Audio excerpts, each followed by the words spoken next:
정신과 의사와 경영학 박사 그리고 CEO로서 30년 동안의 임상 경험과 10년 동안의 경영 경험을 총정리한 인간관계학 후 박사의 마음건강 강연 시리즈가 여러분께 오디오북으로 다시 돌아왔습니다. YMI, 힐링 스트레스, 관계방정식, 변화의 신, 그리고 선택의 함정, 자기 개발을 위한 종합 선물 세트, 현대인의 토탈 힐링 성서이며 직장인의 신명심보감이자 마음을 움직이는 화제의 신간 5권을 지금 인터넷으로 만나실 수 있습니다.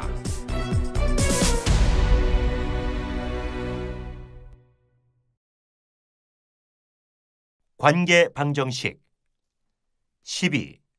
한국인의 문화병. 정신과 의사 이후경입니다. 오늘은 관계방정식의 12번째 강의로 한국인의 문화병입니다. 유럽의 한 부자가 여러 사람들을 거느리고 큰 저택에 살고 있었는데요. A는 독일 사람이었고 요리사는 영국 사람이었습니다. 집을 지키는 경찰로는 이태리 사람, 엔지니어는 스위스 사람, 그리고 매니저는 프랑스 사람을 고용했죠. 그런데 그 집은 웬일인지 항상 지옥이었습니다. 편안한 날이 없었죠. 어느 날 지혜로운 친구가 와서 조언했습니다. 그래서 A는 이태리 사람으로 바꾸고 요리사는 프랑스 사람으로 바꾸었습니다. 경찰은 영국 사람으로, 엔지니어는 독일 사람으로, 매니저는 스위스 사람으로 바꾸었죠. 그랬더니 집안에 평화가 왔습니다. 보통 어떤 사람의 특성을 설명하는데 성격이라는 단어를 씁니다. 저 친구 성격이 좋다. 저 친구 성격이 괴짜다. 그런데 성격은 본성과 문화의 합입니다. 본성은 타고나는 것이고 문화는 학습되는 것입니다. 본성은 선천적인 것이고 문화는 후천적인 것이고요. 본성은 개인적인 특성을 띠지만 문화는 집단적인 특성을 띠입니다. 본성은 모든 인간이 지니는 보편 심리입니다. 문화는 한 국가나 한 민족에게 공통적으로 지니는 보편 심리입니다. 문화는 한 사회의 주요한 행동 양식이나 상징 체계입니다. 예화에서 애인 하면 이태리인, 요리사 하면 불란서인, 경찰하면 영국인, 엔지니어 하면 독일인, 매니저 하면 스위스인이 떠오르는 것은 문화적인 특징 때문입니다. 한국 문화는 한국인의 성격에 큰 영향을 미칩니다. 문화병은 한 국가나 한 민족의 무의식에 오랫동안 내재되어 온 역기능적인 보편 심리이죠. 한국 문화에서 유래된 한국인의 문화병을 아는 것은 매우 중요합니다. 왜냐하면 일상생활에서 부지불식간에 무의식적으로 상대에게 행사하기 때문인데요. 직장에서 자신도 모르게 상사, 동료, 부하 직원에게 큰 영향을 줄 수 있습니다. 가정에서 자신도 모르게 아이들에게 아주 큰 영향을 미칠 수 있고요. 그럼 오늘은 한국 사회에 만연하는 4가지 문화병에 대해 알아보려고 합니다. 화병, 탓병, 눈치병, 괜찮아병입니다. 첫 번째 문화병은 화병입니다. 화병은 정신의학계에서 한국인 고유의 병으로 세계 정신의학계에 보고되어 등재된 정신질환입니다. 화병은 분노와 우울과 불안, 3가지 감정이 섞인 정신상태입니다. 오랜 기간 동안의 고생과 억눌림이 묻어있는 감정상태입니다. 한, 섭섭함, 서운함 등으로 표현됩니다. 최근의 화병은 통상 과도한 스트레스 상황에서 풀지 못하고 참을 때 생기는 병으로 알려져 있습니다. 참는다는 것은 보통 부정적인 의미로 해석됩니다. 하지만 참는 것이 꼭 나쁜 것만은 아닙니다. 인내는 긍정적인 의미가 더 많죠. 전통적인 화병은 어려운 시절 꾹 참아온 미덕에서 생겼습니다. 참을 인자 3개면 살인도 면한다라는 격언이 주범이죠. 한국 문화는 집단주의 문화입니다. 나보다는 우리, 개인보다는 집단이 우선되는 사회였습니다. 집단을 위해서 개인이 희생하고 아이를 위해서 부모가 참고 남자를 위해서 여자가 희생합니다. 이러한 희생은 잘 승화되지 못할 때 한이라는 감정을 일으킵니다.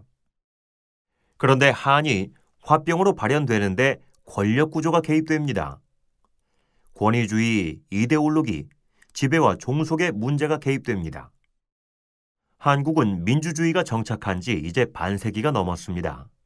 아직 사회 여기저기에 불평등이 퍼져 있죠. 화병은 양반의 지배를 받았던 서민계층, 남성의 지배를 받았던 여성, 시어머니의 지배를 받았던 며느리에게 더 많이 나타납니다. 이렇게 한국 서민의 무의식에는 오랫동안 화병이 내재되어 왔습니다. 한국은 1960년 초기 북한보다도 못 살았습니다. 인도가 꼴찌이고 다음이 한국이었죠.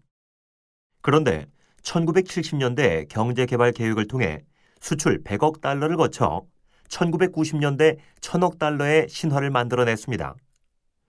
이제는 수출 1조 달러를 훌쩍 넘기고 1인당 국민소득이 2만 달러를 넘어서 선진국 대열에 발돋움하고 있습니다.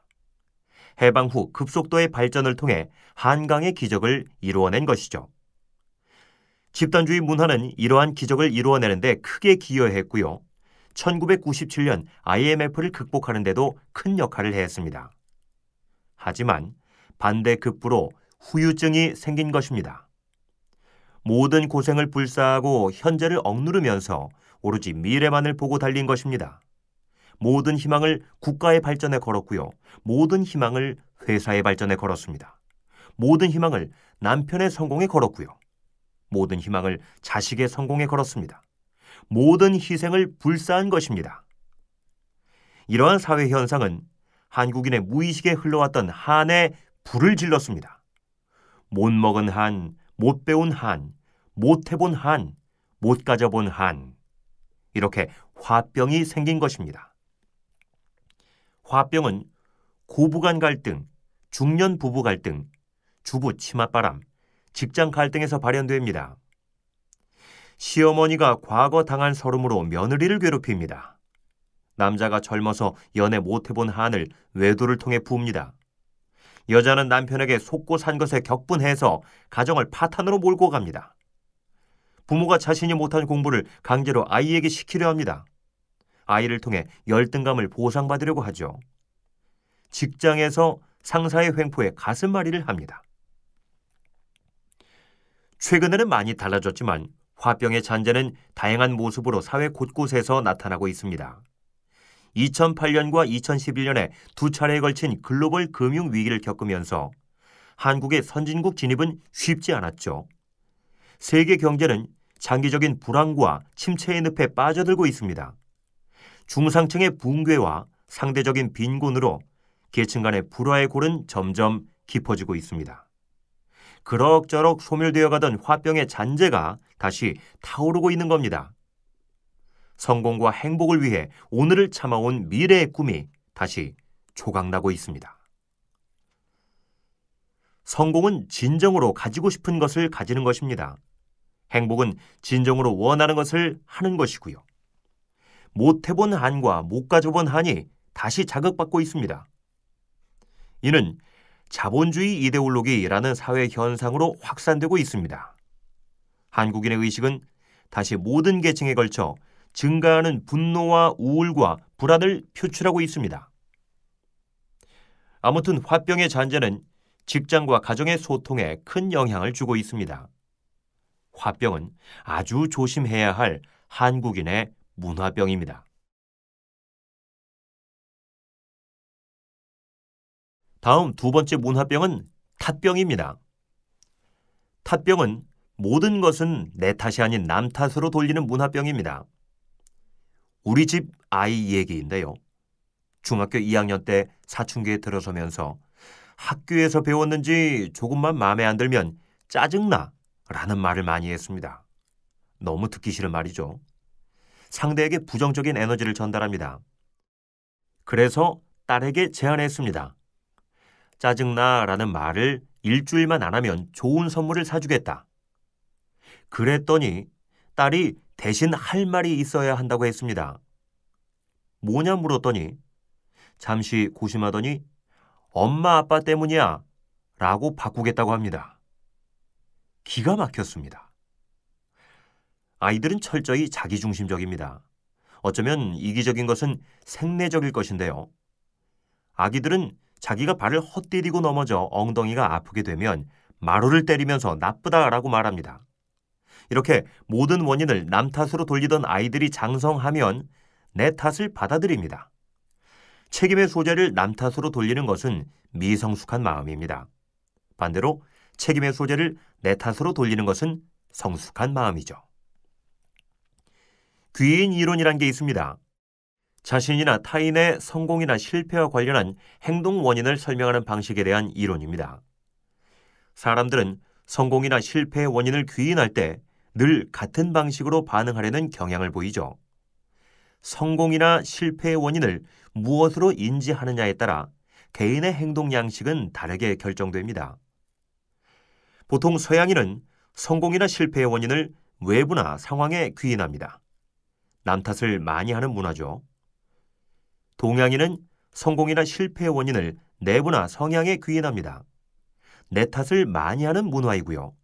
그래서 동양 문화가 서양 문화보다 성숙됐다고들 합니다. 어떤 사람이 지나가다 돌멩이를 맞았습니다. 서양 사람은 돌멩이를 던진 사람을 끝까지 찾아내서 보상을 받았고요. 동양 사람은 다 내 탓이려니 운명이려니 하고 그냥 지나갔다고 합니다. 지금도 태국, 인도를 비롯한 불교 사상에 젖어 있는 나라들은 내 탓을 중요시합니다. 현재의 가난을 업보로 받아들이고요. 부자를 샘내지 않습니다. 이번 생에 좋은 일을 많이 하면 다음 생에 부자로 태어날 것이라고 믿습니다. 이러한 내 탓 문화 때문에 발전과 성장이 매우 더디죠.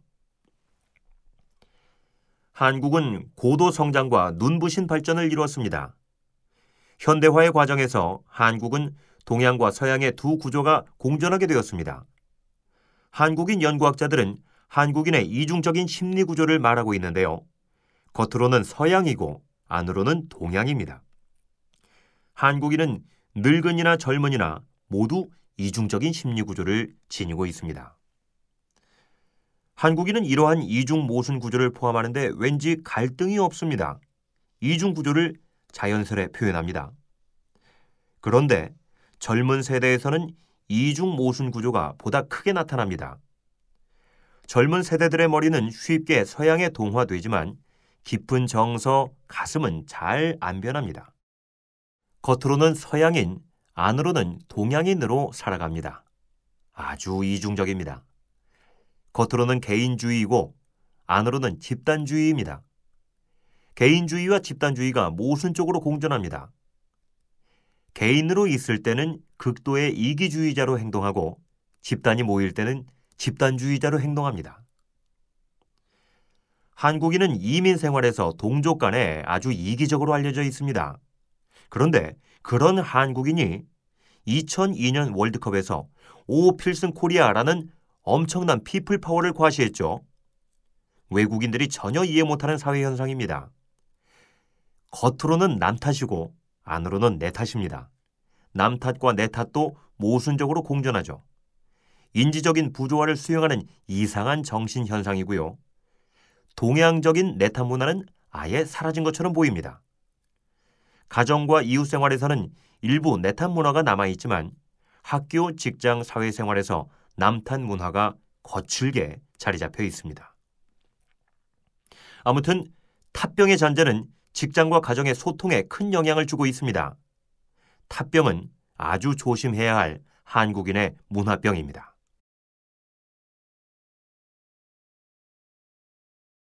다음 세 번째 문화병은 눈치병입니다. 한국 사회에서 눈치병의 역사는 아주 오래됐습니다. 조하리의 창은 유명하죠. 4가지 영역으로 구성됩니다. 1. 나도 알고 상대도 아는 영역은 열려진 창입니다. 2.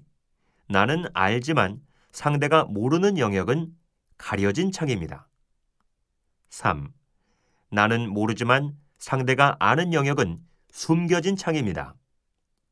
4. 나도 모르고 상대도 모르는 영역은 모르는 창입니다. 서양인은 보통 열려진 창과 가려진 창으로 의사소통합니다. 상대가 아는 영역에서 대화하죠. 상대 입장에서 말합니다. 배려 문화라고 할 수 있죠. 의사소통이 분명하고요. 지시사항이 구체적입니다.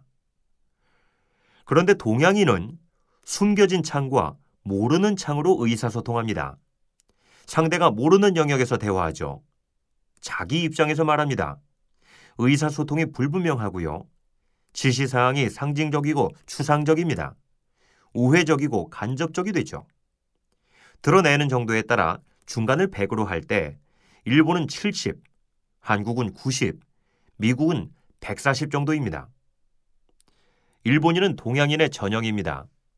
통상 외국 생활을 해본 사람은 일본인의 마음을 파악하는 것이 아주 어렵다고 합니다. 앞에서 말할 때와 뒤에서 만날 때가 아주 다르다고 하죠.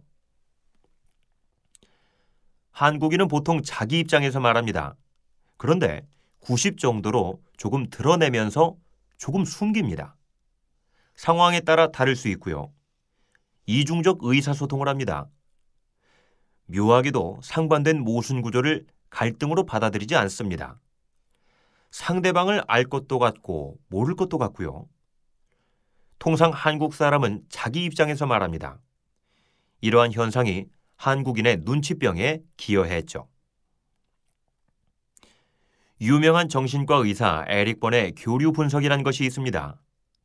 사람들의 대화 패턴을 대표적으로 상보 교류, 교차 교류, 이면 교류의 세 가지로 구분합니다. 상보 교류는 화자 입장에서 대화의 목적을 달성하는 커뮤니케이션입니다. 내 마음이 안정되고요. 상대방이 기대한 대로 반응합니다. 내가 원하는 대로 오래 대화를 지속하죠. 교차 교류는 화자 입장에서 대화의 목적을 방해하는 커뮤니케이션입니다. 내 마음이 불안정하고요. 상대방이 기대한 대로 반응하지 않습니다. 대화가 중단되죠. 이면 교류는 대화에 포함되어 있는 사실과 의도, 생각과 감정이 다릅니다. 언외의 메시지는 보통 태도를 통해서 전달됩니다. 말 따로, 행동 따로입니다. 상보 교류가 많을수록 인간관계가 좋습니다. 직장에서 대화는 되도록 상보에서 시작해서 상보에서 끝나는 것이 좋습니다. 경청이 매우 중요하죠. 교차 교류가 많을수록 인간관계가 나쁩니다. 하지만 교차 교류가 꼭 필요한 상황이 있죠. 비생산적인 상보에서는 교차 교류를 해야 합니다. 이면 교류가 많을수록 인간관계가 복잡합니다. 원만한 대화를 위해서는 말보다는 이면에 숨겨진 의도를 잘 파악해야 하고요. 건강한 커뮤니케이션을 위해서는 되도록 솔직한 상보 교류를 해야 합니다. 눈치병은 바로 이면 교류에서 옵니다. 의사소통의 애매함, 의사소통의 꼬임으로 표현할 수 있습니다. 바깥에 막 소낙비가 내리려 합니다. 시어머니는 밖에 널린 빨래를 걱정하죠. 아이와 놀고 있는 며느리를 보고 손자 이름을 부르며 이렇게 말합니다.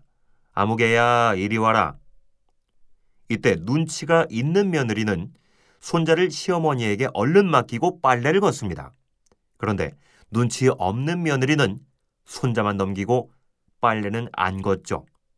소박을 당할 길입니다.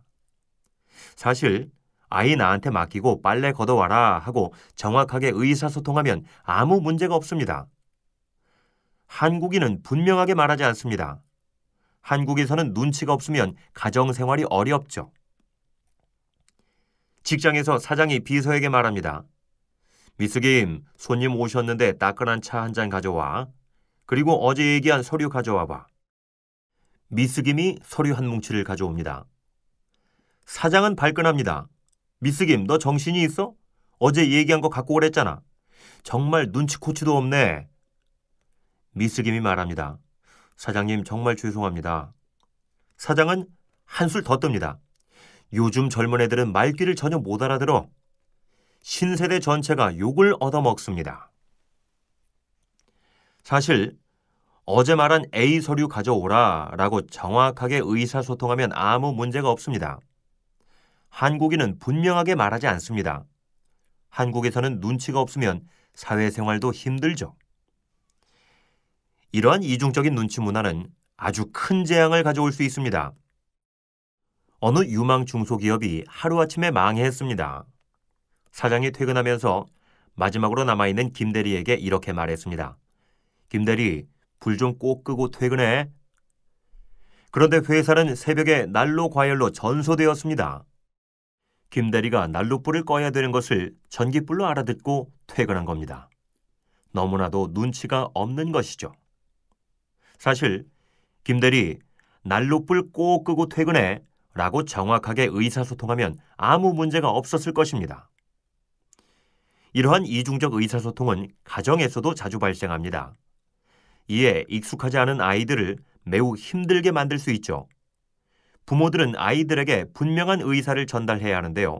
절대로 이중적인 메시지를 전달하면 안 됩니다. 아이가 알아서 해주기를 바라면 안 되죠. 되면 되고 안 되면 안 되는 겁니다. 정확한 지시사항이 필요하고요. 말보다는 글로 적는 것이 필요합니다. 써붙여야 하죠. 아무튼 눈치병의 잔재는 직장과 가정의 커뮤니케이션에 큰 영향을 주고 있습니다. 눈치병은 아주 조심해야 할 한국인의 문화병입니다.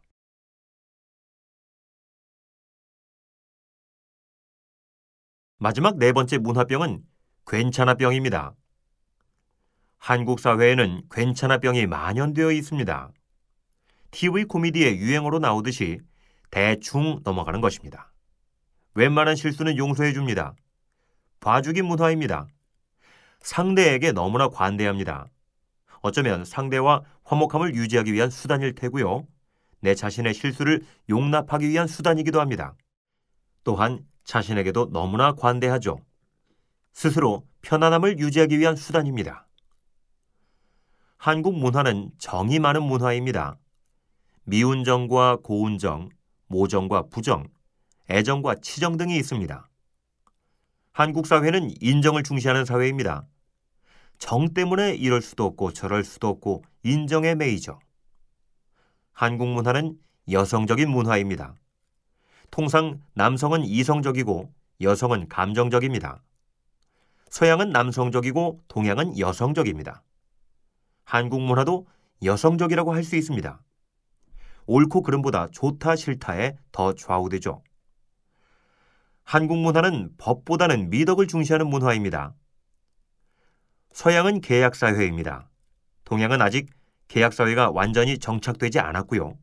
계약서보다는 믿음, 신의, 신뢰를 더 중요시합니다. 동시에 이면 계약서가 판을 치죠. 이렇게 정이 많고 여성적이고 미덕을 중시하는 문화가 대충 봐주기 문화를 만들었습니다.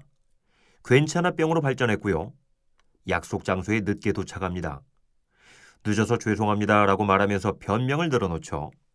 차가 막혀서 누구를 만나서 그럼 상대가 말합니다. 아이 뭐 그런 일로 괜찮습니다. 보통 5분 10분 늦는 것은 봐주기 일색입니다. 음식을 주문했는데 잘못 나왔습니다. 웨이터가 주문을 정확히 확인하지 않은 것이죠. 웨이터는 사과합니다. 손님은 뭐 그런 일로 괜찮아. 주위에서 자주 벌어지는 일화입니다. 좋아서 웃는 것이 아니라 웃으면 좋은 일 생긴다라는 말이 있습니다. 괜찮아는 어쩌면 인간 무의식에 존재하는 낙관주의 편향일 수도 있습니다. 긍정적인 기대를 유발하는 부분도 있죠. 우리는 자주 내일은 오늘보다 나아질 것이라고 막연히 생각합니다. 자신이 하는 일이 잘 될 것이라고 생각하고요. 우리는 자신의 가정과 직장과 국가가 잘 굴러갈 것이라고 막연히 생각합니다. 그리고 그렇게 되지 않을 때 괜찮아 라고 되뇌면서 마음의 평화를 유지하죠. 탈리세로 교수는 최근 타임즈의 칼럼을 통해 낙관주의 편향은 인간 진화의 산물이라고 주장하였습니다. 낙관주의가 스트레스를 줄여 건강에 도움이 되는 것뿐 아니라 진화를 통해 뇌에 각인되면서 컬럼비아의 신대륙 발견이나 전기 발명 같은 기막힌 모험을 감행케 했다고 밝혔습니다.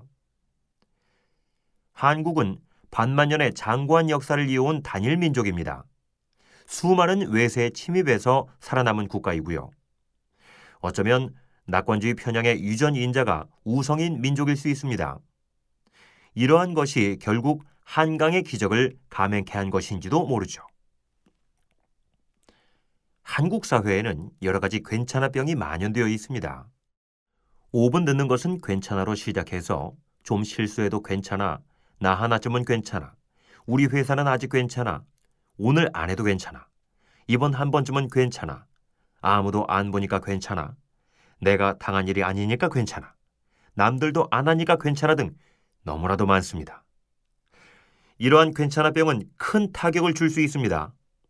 보잉 747기에서 작은 부품 하나를 괜찮아 라고 넘어갈 때 큰 사고가 날 수 있죠. 괜찮아병은 한국 사회에 큰 재앙을 안겨주었습니다. 삼풍백화점 붕괴 사건, 성수대교 붕괴 사건, 지하철 가스 폭발 사건, 비행기 사고 등 너무나도 많았습니다. 가정에서도 이런 일은 비일비재합니다. 어른들은 아이의 잘못된 행동이 분명한데도 대충 넘어갑니다. 바빠서, 귀찮아서, 피곤해서, 갈등이 생기니까 괜찮아 하고 넘어갑니다. 자칫하면 괜찮아병이 아이에게 굳혀질 수 있습니다. 우리는 아이의 문제에 대해 다부지게 접근해야 합니다. 되는 것은 되고 안 되는 것은 안 되는 것입니다. 나쁜 버릇은 고쳐주고 좋은 습관은 격려해야 하죠. 원칙에서 조금 더 물러서면 안 됩니다. 대충 넘어가면 절대로 안 됩니다. 아무튼 괜찮아병의 잔재는 직장과 가정의 커뮤니케이션에 큰 영향을 주고 있는데요. 괜찮아병은 아주 조심해야 할 한국인의 문화병입니다.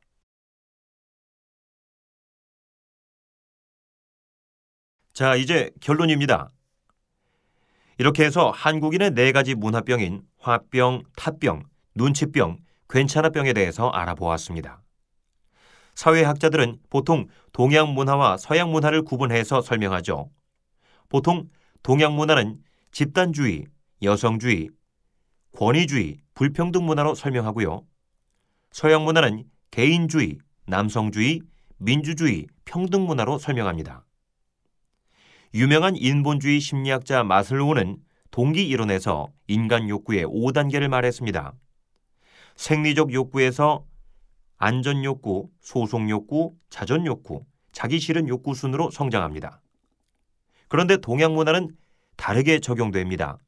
순서가 생리적 욕구, 소속 욕구, 안전 욕구, 자존 욕구, 자기 실현 욕구입니다. 소속이 안전 욕구보다 우선합니다. 한국은 단군 이래 반만년을 이어온 단일 민족입니다. 고유한 동방의 해 뜨는 나라, 백의 민족입니다. 동방 예의지국이죠. 한국 학자들은 한국 문화의 특성을 이렇게 말합니다. 집단주의, 여성주의, 권위주의에 덧붙여 한의 문화, 정의 문화, 미덕의 문화라고 합니다. 그런데 해방 이후 서양의 물결이 밀려왔습니다. 고도 성장과 눈부신 발전을 이루었습니다. 단기간에 서양의 문명을 따라잡은 것이죠. 이러한 급격한 도약은 한국인의 철학과 가치관, 문화에 갈등과 혼란을 가져왔습니다. 문화병이 된 것인데요. 한국 문화는 한국인의 성격에 큰 영향을 미칩니다. 문화병은 한 국가나 한 민족의 무의식에 오랫동안 내재되어 온 역기능적인 보편 심리입니다.